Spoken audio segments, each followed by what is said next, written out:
you dipshit! Get up! I can't, Billy. Oh, you cut me too deep. I think I'm dying here, man.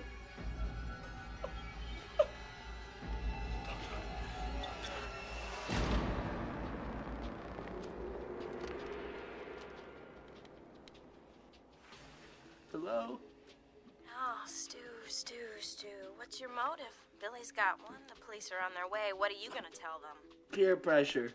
I'm far too sensitive. I'm gonna rip you up, you bitch! Just like your fucking mother! You gotta find me first, you pansy-ass mama's boy! Fuck! Fucking hit me with the phone, dick! Fucker, where are you? Ah! We all know there are certain rules that you need to follow if ever you are in a horror movie. Do not say "I'll be right back" because you never will, or do not have an intimate session because apparently only virgins survive in a horror movie.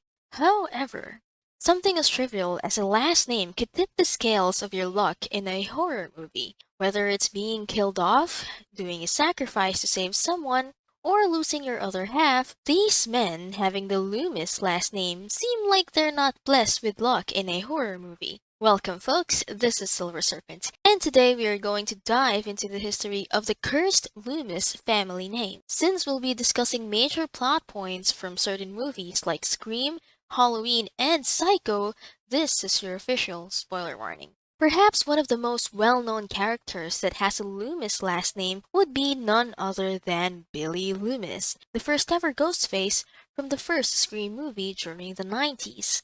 Billy, who was introduced as Sidney Prescott's boyfriend, was later on revealed as the killer. We had our suspicions with Billy during the first half of the movie, but later disappeared after he was attacked by Ghostface number 2, which was Stu.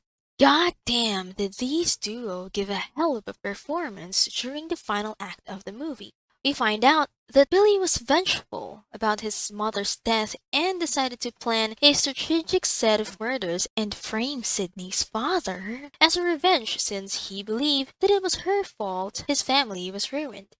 However, as we know, our final girl Sidney outsmarted the both of them. Prior to Scream, the Loomis character we are familiar with would probably be Dr. Samuel Loomis, the trusted doctor of the deranged Michael Myers from the Halloween movie franchise. During the late 70s, Michael Myers has single-handedly made us want to lock ourselves inside our house during Halloween Eve. Myers already has a bad reputation ever since he was a kid, and despite Dr. Loomis's efforts to understand Myers' psyche, he has always fallen short. When his patient escaped, Dr. Loomis decided to put matters into his own hands. By the time we reached the ending of the second movie, he made a valiant attempt to pacify his patient by sacrificing himself just to burn Michael Myers to ashes. Well, we all know that unfortunately didn't work, given the amount of sequels we got.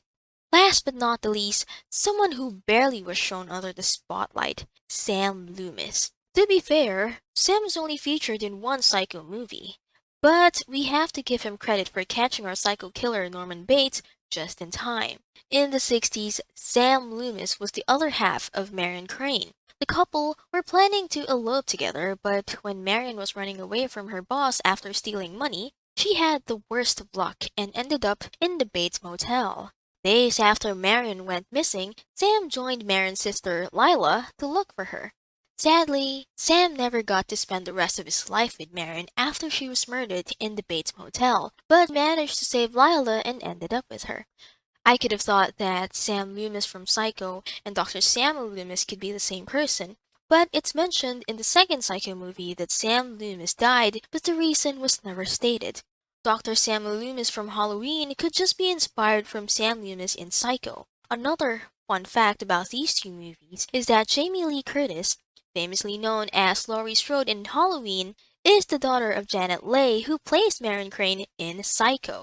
It's also worth mentioning that Michael Myers, Norman Bates, and Ghostface share a similar love to using knives as their weapon of choice. I'm curious to know what's the weapon of choice of your favorite horror movie killer. Drop it down in the comment section so that we could share our love for all things horror. In conclusion, if your last name is Loomis and you are a character in a horror movie, then surely you're about to be fucked up. And that's it for this video. If you enjoyed this video, kindly smash that like button and subscribe for more videos like this.